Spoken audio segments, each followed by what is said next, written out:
Konsep ketuhanan dalam Islam yang pertama yaitu adalah filsafat. Filsafat dalam Islam menepati disiplin ilmu tersendiri yang disebut ilmu kalam. Kalam secara bahasa berarti perkataan, sedangkan secara istilah adalah ilmu tentang kepercayaan-kepercayaan keagamaan dengan bukti-bukti yang yakin atau ilmu yang membahas soal keyakinan-keyakinan terhadap Tuhan. Tuhan menurut Islam. Persepsi umat Islam terhadap Tuhan disebut akidah. Agama Islam merupakan agama tauhid atau ketuhanan, sehingga konsep mengenai ketuhanan dalam epistemologi Islam haruslah fix dan clear. Hal ini supaya menghindari kepercayaan yang menyeleweng atau syirik, karena kurangnya pengetahuan umat Islam terhadap keyakinan Tuhannya. Perbedaan persepsi akan keyakinan terhadap Tuhan dapat berpotensi melahirkan konflik atau perpecahan. Pemikiran umat Islam tentang Tuhan dulu terbagi menjadi Qadariyah, Jabariyah, Mu'tazilah, dan Ahli Sunnah wal Jamaah. Qadariyah bahwa manusia memiliki kebebasan dalam berkehendak dan berusaha. Jabariyah bahwa manusia tidak mempunyai kebebasan dan untuk berkehendak atau berbuat, Tuhan yang menggerakkan manusia dalam berbuat. Mu'tazilah, kaum rasionalisme menekankan pemakaian pikiran dalam memahami ajaran dan keimanan pada Islam. Ahli Sunnah wal Jamaah, paham ini berteori bahwa manusia memiliki kebebasan dalam berkehendak dan berusaha, namun Tuhanlah juga yang menentukan. Filsafat ketuhanan dalam Islam berangkat dari epistemologi. 1. Alam dan manusia diciptakan oleh Tuhan. 2. Tuhan hanyalah Allah. Allah adalah pencipta segala sesuatu atau kholik. Semua yang selain Allah adalah ciptaan Allah atau makhluk. 3. Allah memiliki segala kekuatan dan kekuasaan terhadap segala sesuatu. Menggantungkan suatu sebab dan akibat pada selain Allah berarti perbuatan syirik. 4. Allah berbeda dengan segala sesuatu. Menyamakan Allah dengan sesuatu merupakan perbuatan syirik. Syirik adalah dosa besar. Perbedaan ini, Allah dengan selain Allah, terjadi secara holistik meliputi A. Berbeda dalam zatnya, berbeda secara unsur, materi. B. Berbeda dalam sifatnya, berbeda dalam segala aspeknya. C. Berbeda dalam wujudnya, berbeda bentuk-bentuknya. Selanjutnya yaitu tauhid. Tauhid secara bahasa merupakan masdar dari kata wahada. Jika dikatakan wahada syai'a, artinya menjadi sesuatu itu satu. Sedangkan menurut syariat, berarti mengesahkan Allah dalam sesuatu yang merupakan kekhususan baginya berupa rububiyah, uluhiyah, dan asma wa sifat. Yang pertama yaitu tauhid rububiyah. Maknanya adalah mengesahkan Allah dalam hal penciptaan, kepemilikan, dan pengurusan. Yang kedua, tauhid uluhiyah atau tauhid ibadah. Disebut tauhid uluhiyah karena penisbatannya kepada Allah. Sedangkan disebut tauhid ibadah karena penisbatannya kepada makhluk atau hamba. Adapun maksudnya ialah pengesaan Allah dalam ibadah, yakni bahwasannya hanya Allah satu-satunya yang berhak diibadahi. Lalu yang ketiga adalah tauhid asma wa sifat. Maksudnya adalah pengesaan Allah Azza wa Jalla dengan nama-nama dan sifat-sifat yang menjadi miliknya. Tauhid ini mencakup penetapan dan penafian. Artinya, kita harus menetapkan seluruh nama dan sifat bagi Allah sebagaimana yang Dia tetapkan bagi dirinya dalam kitabnya atau sunnah nabinya, dan tidak menjadikan sesuatu yang semisal dengan Allah dalam nama dan sifatnya, dan menghindarkan dari ta'til, tahrif, tamsil, atau takyih. Pembagian tauhid yang lain menjadi dua, yaitu ma'rifah wal isbat atau pengenalan dan penetapan, dan tauhid fi talab wal qasd atau tauhid dalam tujuan ibadah. Aliran teologi dalam Islam. Pada saat Nabi masih hidup, segala hukum dapat langsung dimintakan penjelasan dan keputusannya pada Nabi. Namun, sepeninggal Nabi Muhammad, terjadi perpecahan menjadi beberapa golongan. Misalnya, banyak umat Islam yang enggan membayar zakat, banyak juga yang mengaku sebagai nabi.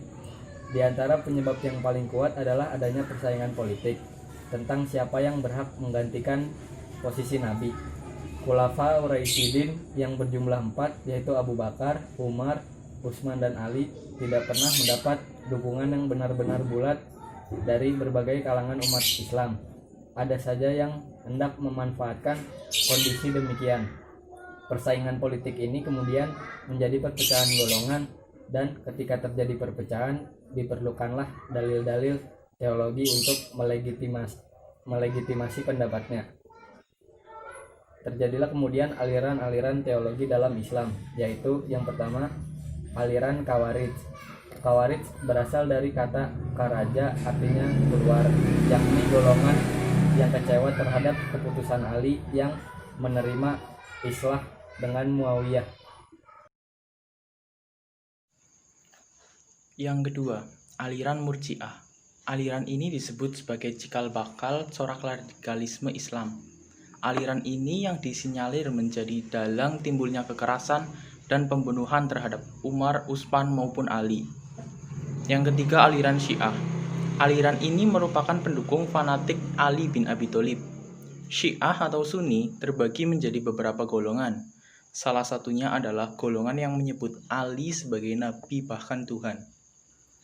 Yang keempat adalah aliran Qadariyah dan Jabariyah. Aliran Jabariyah adalah aliran fatalistik yang menganggap bahwa segala yang terjadi sudah merupakan ketentuan Allah, sehingga tidak ada gunanya suatu ikhtiar ataupun usaha.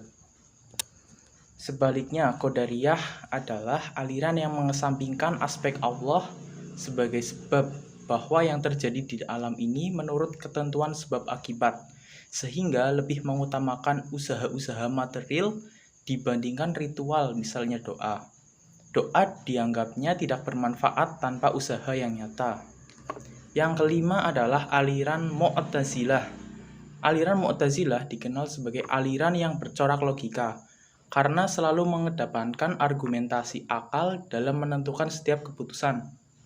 Misalnya, pendapat mereka tentang baina manzilatain, artinya tempat di antara surga dan neraka bagi mereka yang sudah masuk Islam, tetapi masih melakukan dosa-dosa. Materi yang ketiga adalah keimanan pada Allah Subhanahu wa Ta'ala. Iman secara bahasa artinya percaya, sedangkan iman secara istilah artinya percaya sepenuh hati, mengucapkannya dengan lisan, dan mengamalkan atau melaksanakannya dengan perbuatan. Maksud dari percaya sepenuh hati itu, kita harus percaya dan yakin bahwa Allah itu ada. Yang kedua, mengucapkannya dengan lisan, yaitu mengucapkan 2 kalimat syahadat. Asyhadu alla ilaha illallah wa asyhadu anna Muhammadar Rasulullah. Yang ketiga, melaksanakan atau menerapkannya dengan perbuatan. Jadi kita itu harus melaksanakan segala perintah Allah Subhanahu wa Ta'ala dan menjauhi segala larangannya. Misalnya melaksanakan sholat, zakat, sedekah, dan lain sebagainya. Dan menjauhi segala larangan Allah Subhanahu wa Ta'ala, misalnya berbuat maksiat. Nah, ketika kita beriman kepada Allah Subhanahu wa Ta'ala, kita juga harus mengenal, memahami, dan mengetahui semua sifat-sifat Allah, baik itu sifat wajib, sifat mustahil, dan sifat jaiz bagi Allah Subhanahu wa Ta'ala. Dan ada juga sifat wajib, sifat mustahil, dan sifat jaiz bagi Rasul-Rasul Allah. Yang pertama ada sifat wajib bagi Allah Subhanahu wa Ta'ala yang berjumlah 20, yaitu yang pertama wujud yang artinya ada, yang kedua qidam yang artinya terdahulu, ketiga baqo artinya kekal, keempat mukhalafatul lil hawadisi yang artinya berbeda dengan makhluk yang lain, kelima qiyamuhu binafsih yang artinya berdiri sendiri, keenam wahdaniyah yang artinya maha esa, ketujuh kudrot yang artinya kuasa, kedelapan irodat yang artinya berkehendak, kesembilan ilmu yang artinya mengetahui, kesepuluh hayat yang artinya maha hidup, kesebelas sama yang artinya mendengar, ke-12 basyar yang artinya melihat, ke-13 kalam yang artinya berbicara, Ke-14 kaunuhu qadiron yang artinya keadaannya yang berkuasa. Ke-15 kaunuhu muridan yang artinya keadaannya yang berkehendak atau menentukan. Ke-16 kaunuhu aliman yang artinya keadaannya yang mengetahui. Ke-17 kaunuhu hayan yang artinya keadaannya yang hidup. Ke-18 kaunuhu sami'an yang artinya keadaannya yang mendengar. Ke-19 kaunuhu basyiron yang artinya keadaannya yang melihat. Ke-20 kaunuhu mutakaliman yang artinya keadaannya yang berbicara. Adalah sifat mustahil bagi Allah. Sifat mustahil bagi Allah adalah sifat yang tidak mungkin ada pada diri Allah Subhanahu wa taala. Sifat mustahil bagi Allah merupakan kebalikan dari sifat wajib bagi Allah. Dan jumlahnya untuk sifat mustahil bagi Allah sama dengan jumlah sifat wajib bagi Allah, yaitu ada 20. Di antaranya adalah Adam, yang artinya tidak ada. Tidak masuk akal jika Allah itu tidak ada. Mungkinkah alam beserta isinya ini diciptakan oleh manusia atau makhluk yang lain? Jika tidak, mungkinkah bumi ini tercipta dengan sendirinya? Akal sehat kita menerima bahwa jagat raya ini ada yang menciptakannya, yakni Allah yang Maha Kuasa, sebagaimana dalam firman Allah, yaitu Quran Surat Al-Mu'minun ayat 78 sampai dengan 80, yang artinya, dan dialah yang menciptakan kamu sekalian, pendengar, penglihatan, dan hati. Tetapi amat sedikitlah kamu bersyukur. Dan dialah yang menciptakan serta mengembangbiakan kamu di bumi ini dan menghimpunkannya kelak. Dan dialah yang menghidupkan dan mematikan, dan dialah yang mengatur pertukaran malam dan siang. Maka mengapa kamu tidak memahaminya? Yang kedua adalah sifat khudus, artinya baru. Mustahil Allah bersifat baru. Selain itu, setiap yang baru atau ada pemulaannya pasti akan ada akhirnya. Jika Allah baru, pasti akan berakhir. Hal ini tidaklah mungkin, sebagaimana firman Allah dalam Quran Surat Al-Hadid ayat 3. Yang ketiga adalah sifat fana, artinya rusak. Mustahil Allah memiliki sifat fana dan tidak mungkin Allah yang mengendalikan jalannya alam semesta itu memiliki sifat fana. Sebagaimana firman Allah dalam surat Ar-Rahman ayat 26 sampai 27, yang artinya semua yang ada di bumi ini akan binasa dan tetap kekal zat Tuhanmu yang mempunyai kebesaran dan kemuliaan. Ya, itu mungkin hanya 3 yang dapat saya contohkan, yang saya jelaskan. Nanti selebihnya bisa kalian lihat di slide. Terus yang berikutnya adalah sifat jaiz bagi Allah Subhanahu wa taala. Sifat jaiz bagi Allah Subhanahu wa taala itu hanya ada satu, yaitu fi'lu kulli mumkinin aw tarkuhu, yang artinya memperbuat segala sesuatu yang mungkin terjadi atau tidak memperbuatnya. Yang dimaksud dengan sesuatu yang mungkin terjadi adalah sesuatu yang boleh terjadi dan boleh juga tidak terjadi. Allah bebas menciptakan dan berbuat sesuatu yang Ia kehendaki. Oke, yang berikutnya adalah sifat wajib dan sifat mustahil bagi Rasul. Sifat wajib bagi Rasul adalah sifat yang wajib dimiliki oleh para Rasul. Di antaranya sifat wajib bagi Rasul adalah sidik, yang artinya benar atau jujur.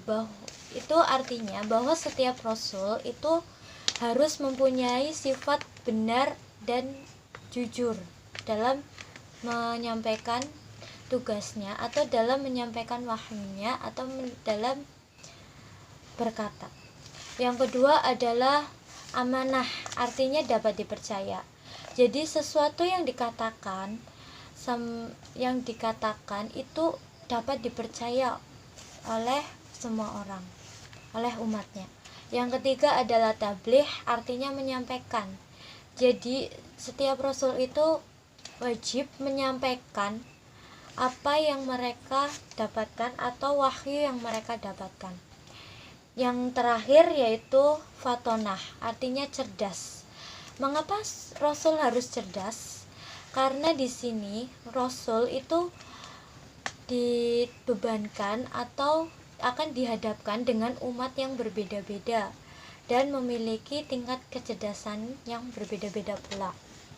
Kemudian sifat mustahil bagi Rasul adalah sifat yang tidak mungkin terjadi atau tidak mungkin ada pada diri Rasul.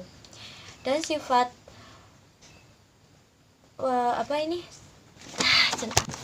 sifat mustahil bagi Rasul adalah sifat yang tidak mungkin ada pada diri Rasulullah. Dan sifat mustahil bagi Rasul merupakan kebalikan dari sifat wajib bagi Rasul.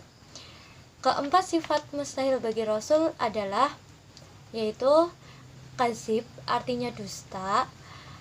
Tidak mungkin jika seorang Rasul itu bersifat kadzib atau dusta, baik dalam perkataan, perbuatan maupun etikatnya atau tindakannya. Yang kedua adalah khianah, artinya curang atau tidak dapat dipercaya. Yang ketiga adalah khitman, artinya menyembunyikan. Yang keempat adalah baladah atau bodoh. Dan yang terakhir adalah sifat jaiz bagi Rasul. Yang dimaksud sifat jaiz Rasul ialah sifat-sifat yang boleh ada pada diri Rasul dan boleh pula tidak ada padanya. Rasul-rasul Allah SWT juga manusia biasa, maka beliau boleh memiliki sifat-sifat seperti manusia pada umumnya. Hal tersebut juga terdapat dalam firman Allah dalam surat Al-Mu'minun ayat 33, yang artinya, orang ini tidak lain hanyalah manusia seperti kamu. Dia makan apa yang kamu makan dan dia minum apa yang kamu minum. Quran surat Al-Mu'minun ayat 33. 4. Implementasi iman dan takwa dalam kehidupan modern. Peran iman dan takwa di dalam kehidupan modern adalah suatu masalah besar yang harus dihadapi oleh manusia. Karena semakin bertambahnya zaman, pasti akan ada perubahan baik dalam segi moral, agama, budaya, maupun dalam segi sosial kehidupan masyarakat. Contohnya, yang pertama, terpengaruhnya dengan budaya populer. Anak-anak muda saat ini mudah untuk terpengaruh dengan budaya populer, yang kadang budaya populer ini bertentangan dengan hukum Islam. Untuk itu, penanganan akan iman dan takwa menjadi penting, karena dengan adanya hidup dan batasan-batasan atau hal-hal sering disebut dengan norma kelakuan dalam menjalani kehidupannya sehari-hari. Agar ada filter bagi anak muda dalam memilih mana yang baik dan mana yang buruk baginya. Yang kedua, pengaruh adanya kemiskinan. Kenyataan ini tentunya akan berdampak erat terhadap pola pikir manusia dalam mensikapi kebutuhan hidup yang di satu sisi bisa membahayakan iman dan takwa seseorang. Seseorang dapat melakukan suatu kejahatan demi mencukupi kebutuhan hidupnya. Yang ketiga, pengaruh adanya narkoba. Peredaran narkoba saat ini seakan sudah tidak hanya pada kalangan masyarakat kaya, namun juga sudah masuk pada kalangan bawah. Terkadang, seseorang dalam menyelesaikan permasalahan hidupnya sudah tidak sesuai dengan jalur agama, namun dengan cara-cara instan yang menyesatkan dan bertentangan dengan agama, seperti mengkonsumsi narkoba. Tidakkah kita ingat bahwa narkoba merupakan sesuatu yang dapat menyesatkan hidup manusia? Yang keempat, paham keagamaan. Paham keagamaan yang muncul beberapa waktu yang lalu telah meresahkan umat Islam dan melahirkan aksi anarki. Juga merupakan kenyataan yang harus kita hadapi dan dicarikan jalan keluarnya. Seperti contoh, munculnya seseorang yang mengaku sebagai nabi. Padahal kita sebagai umat Islam tahu bahwa Nabi Muhammad merupakan nabi terakhir dan sebagai nabi penutup. Yang kelima, musyawarah. Sebagai negara hukum, maka segala permasalahan yang menyangkut urusan hukum harus diselesaikan melalui koridor hukum, bukan aksi anarkisme. Oleh karena itu, dalam memecahkan suatu masalah, termasuk di dalamnya paham keagamaan, seharusnya dilakukan dengan cara yang baik seperti musyawarah bersama. Sekian, terima kasih.